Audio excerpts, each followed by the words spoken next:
When did our Prophet sallallahu alaihi wasallam first celebrated his Mawlid? When did Abu Bakr Siddiq radiallahu ta'ala anhu celebrate the Mawlid of our Prophet sallallahu alaihi wasallam? When Imam Abu Hanifa first time celebrated the birth of our Prophet sallallahu alaihi wasallam? This type of questions. There are 10 questions in Facebook. They keep circulating every year. So let me deal this issue first. We come together in one majlis. We recite from Quran. We recite Nasheed.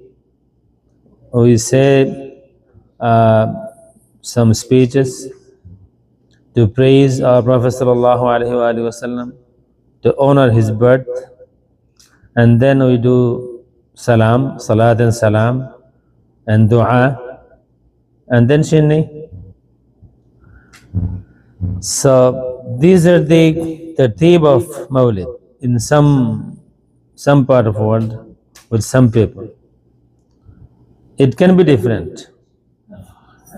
Celebration of Miladun Nabi by the name of celebration ihtifal, it came late. It came later. But to honor Mawlidun Nabi, to commemorate the